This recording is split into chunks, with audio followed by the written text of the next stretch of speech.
Olá, sejam todos bem-vindos a este canal. Eu sou o Fábio Rezende e você está no lado oculto da Terra. Assim acredito eu.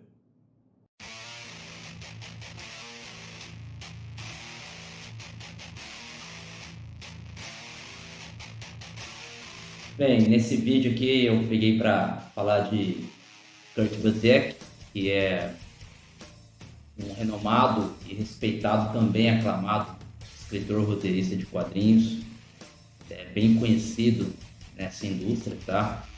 Já desenvolveu aí trabalhos para as gigantes desse mercado, que é Marvel e DC. E ele também é conhecido por outros trabalhos mais autorais, como é o caso de Astro City, por exemplo. Tá? Mas hoje, para esse vídeo, quero falar de dois trabalhos específicos deste grande autor, e autor dos quadrinhos, e eu vou explicar o porquê, tá? Eu vou discorrer aqui. Então eu vou estar falando de Marvels, da Marvel, obviamente, e também desse bonitão aqui, tá? Da Panini Comics, da DC, que é Superman Identidade Secreta, tá? Marvels foi desenhada pelo talentosíssimo, na falta de uma palavra melhor, né? Alex Ross. Então, veja bem, você tem esse nível aqui de arte. E não menos importante, né? Também talentosíssimo Stuart Immonen. Vou falar mais desses dois artistas no decorrer da história, tá? E o Stuart Immonen, ele desenvolveu um outro estilo, ele tem uma outra pegada. Sensacional, ele mesmo fez as cores aqui, olha que bonito isso, tá bom? Então é isso. Mas me ocorreu, né, vendo os extras, né, principalmente de Marvel e a mensagem que ele passou especificamente por esses dois volumes. Eu tomei a lição de falar assim: Senhor, eu percebo que ele é um escritor que tem um grande respeito, um grande esmero pelo conceito, pelo que de fato é o super-herói de superpoderes em sua essência. E aí um ponto que eu quero estabelecer aqui é o seguinte: você pega o Alan Moore, grande gênio dos quadrinhos, certamente meu escritor favorito de quadrinhos. O ponto é que Alan Moore todo mundo sabe quem é, tá? Revolucionou a indústria, impactou a indústria, então ele vem com Watchmen, com a proposta de Watchmen, e que nada mais é do que você subverter o conceito do super-herói, o gênero super-herói, tá? Enquanto que seres superpoderosos, grandiosos, são ícones, né, para todos. E ele subverte isso, deturpando muitos dos valores, né? É uma visão bem legal, eu tenho que admitir, é uma das minhas obras favoritas. Mas então você parte desse princípio que o Alan Moore trouxe. A gente vem de uma safra aí de filmes super-heróis que também revolucionou a cultura pop, principalmente a Marvel, onde muita gente passou a conhecer super-heróis mais profundamente, talvez até começou a ler quadrinhos por conta desse fenômeno dos filmes. Mas eu me recordo mais na minha infância, na minha adolescência, que a gente não tinha essa quantidade, né, nem tanto qualidade, mas a gente tinha os gibis, quadrinhos, algumas animações, e quando se falava em super-herói, a gente imaginava, obviamente, Superman, Capitão América, Batman, Homem-Aranha, personagens não tão conhecidos como Flash e Demolidor, mas que carregam consigo valores. Basicamente é isso, tá? Um código de ética quase que inabalável, tá? Então, além dos superpoderes, tinha essa questão também, tá, de ter um superpoder chamado, uma força chamada caráter, tá? Então o Alan Moore veio e pum, né? Trouxe um pouco mais para a realidade e volta a ter aqui, faz um sentido. Acho que era necessário essa visão dele, né? Para mudar o status quo dos quadrinhos na época. Tá? Isso tudo que veio depois dos quadrinhos, arrisco a dizer que influenciou também cinema e por aí vai. Basta dizer aí o sucesso, a gente vê hoje o sucesso que a série The Boys da Amazon faz, tá? Considerando também que a origem daquele material é nos quadrinhos também. Então, referente ao Alan Moore, né, esse movimento que ele começou, a coisa só crescia, né? Eu acredito que o Watchmen serviu muito de força para o movimento ali que veio a se tornar o selo Vértigo da DC Comics, tá? Eu arrisco a dizer isso. E sim, vimos muitos artistas, na verdade, roteiristas, tentando emular, né, surfar nessa onda do Alan Moore, emular o Alan Moore. Alguns conseguiram, outros não. Acho que quem não emulou deu a sua visão, caso do Frank Miller com o Cavaleiro das Trevas, beleza. O ponto aqui é o que veio depois de Watchmen, né? Essa coisa sombria, realista e adulta, né? Basta ver ali como que funcionava ali a Vertigo, né? Então você tinha Constantine, Preacher, Transmetropolitan. Então assim, eu vou citar como exemplo aqui, um exemplo que eu creio que não deu certo, é só para pontuar essa questão de quem tentou surfar nesse formato, foi A Última Caçada de Kraven. Eu ainda acho que esse quadrinho é um clássico. Eu acredito que a proposta aqui foi boa, tem uma boa premissa, mas sinceramente eu vi demais aqui, pode ser uma impressão só minha, mas eu senti demais que os artistas aqui, a equipe criativa quis mas eu achei um trabalho tanto quanto desalmado, sabe, quando falta algo. E isso é para estabelecer aqui a questão do Watchmen, tá? E onde que Kurt Busiek entra tudo nisso? Aí fica a pergunta, mas beleza, começou com Kurt Busiek, Marvels e tal, o super-herói grandioso, e onde que ele fica em tudo isso, esse movimento do Watchmen de Alan Moore? Eu acredito que foi em 86, foi lançado o Watchmen, 88, enfim, ainda na década de 80, tá? Um período muito bom, muito frutífero, né, para os quadrinhos, para a música também, eu acho, para o cinema, enfim. Mas aí na década de 90, ainda sofrendo, né, reverberando essa coisa de Watchmen, de pegada sombria, realista e adulta, você tem Marvels, tá? Aqui, de Kurt Busiek, tá? Eu acho que isso aqui surge como uma resposta a essa coisa do quadrinho adulto, do super-herói deturpado, né, acabado, aquela coisa só do, veja bem, do comediante, do Rorschach com valores distorcidos, o Ozymandias, né? Então foi crescendo muito a onda também de anti-heróis e tudo, que eu adoro. Mas aí você tem Kurt Busiek, que eu acredito que ele talvez não teria dado tanto certo se não fosse a presença de Alex Ross aqui nesse material. Ele vem e resgata aquilo, uma das coisas que os super-heróis têm de melhor, que é seus valores.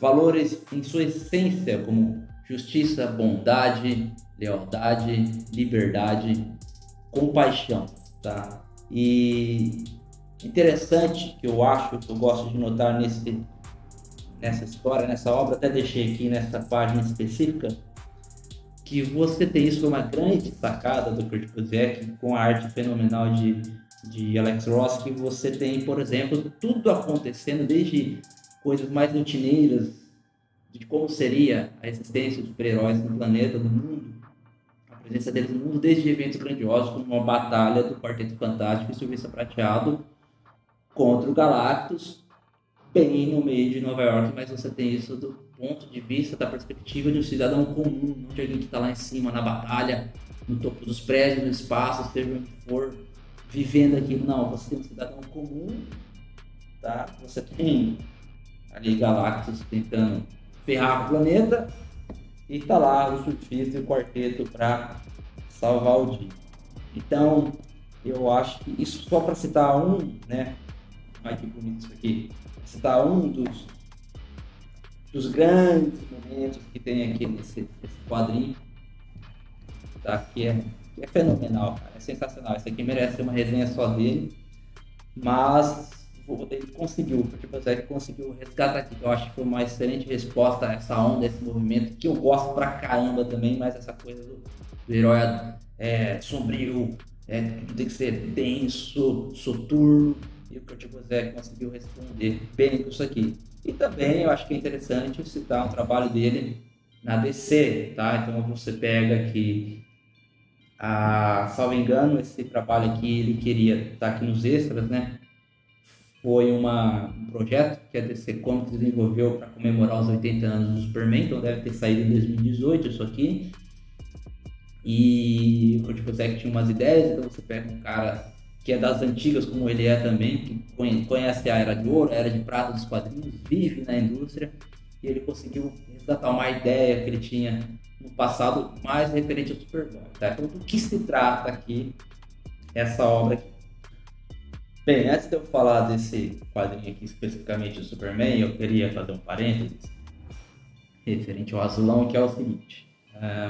Durante muito tempo, né, lendo quadrinhos, consumindo outras mídias que tem como origem, como base os quadrinhos, eu não gostava do Superman, não chegava a odiar, achava ele simplesmente importante por ser o primeiro nesse formato super-herói, um símbolo de fato, né, que é algo que representa, né, aquela ideia, aquele ser, mas eu não gostava, né? Eu achava o Superman certinho demais, perfeito demais, né? E sempre gostei muito das histórias do Superman na Liga da Justiça, né? Ou em momentos onde ele encontrava outros personagens da DC mesmo, né?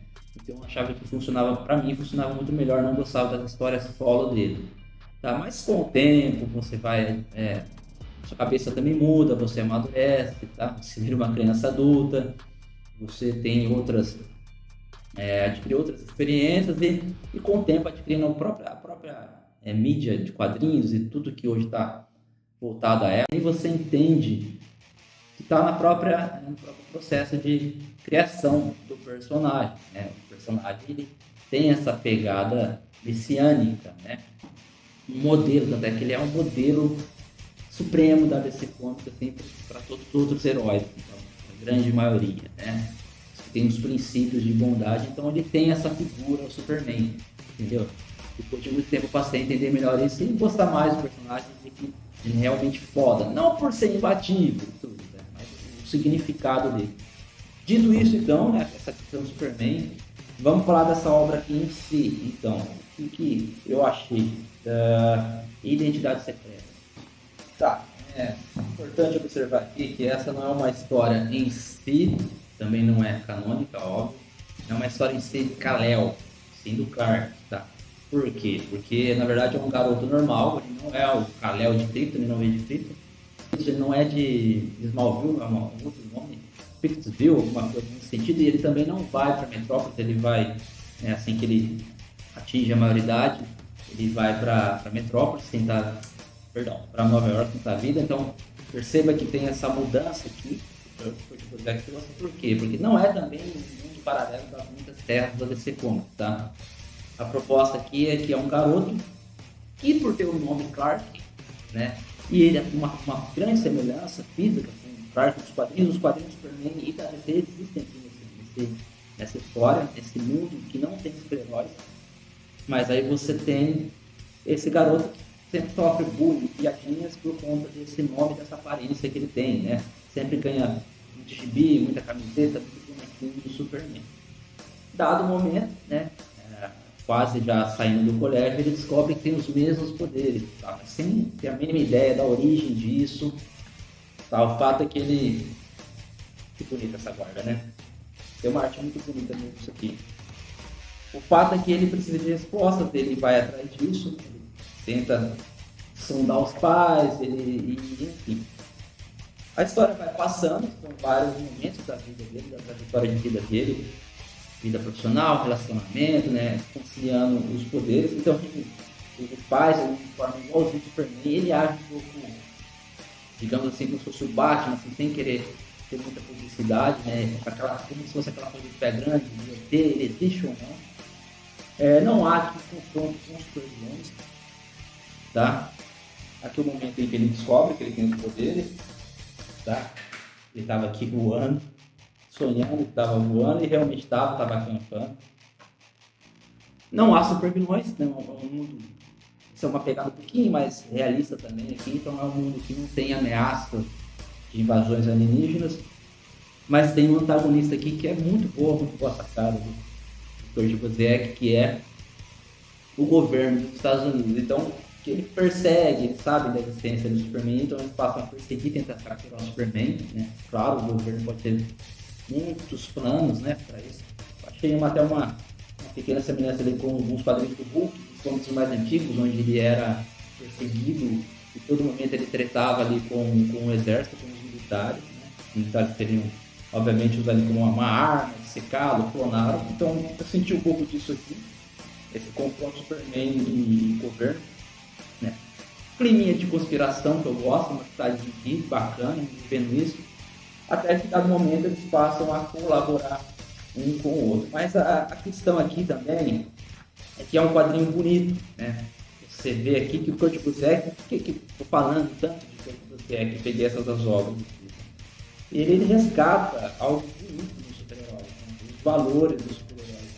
Então é um quadrinho que não tem assim, que é aquela carga dramática, mas ele é contemplativo, reflexivo, né? Não tem tanta pancadaria, não tem ação, assim. Tem uma boa dose de ação, muito bem desenhada, claro. Aqui você tem o Stuart Moore, que já desenhava o Superman muito tempo atrás. Eu tinha bastante quadrinhos do Superman desenhado por ele, isso porque eu não gostava do Superman. Mas é um quadrinho que o Kurt Busiek consegue mais uma vez transcender, não sei se é bem a palavra, mas ele consegue imprimir ali a questão do super-herói, do Superman, dos valores, né? Então eu gosto dele por isso. Esse aqui eu achei bem bacana, como se ele fosse. E a gente já viu esse filmes em outros quadrinhos, o Superman aqui no topo. Percebam? De Nova York, ouvindo as pessoas, né, tentando descobrir. Ele tem muito disso nesse quadrinho, tentando ver onde estava a maior necessidade de socorro, um acidente, né, algum ato de violência. Muito bonito esse quadrinho, termina de uma maneira muito bonita e eu recomendo bastante, tá bom? E se inscreva aí, tá? Pequeno, dá uma força aí, se inscreva, curta, comente se quiser, compartilhe, melhor ainda. E eu também vou criar o hábito aqui de deixar alguns links, vou sempre tentar deixar os links na descrição do material que eu faço aqui, a análise, caso ele esteja disponível em alguma plataforma de venda aí. E é isso aí, abraço!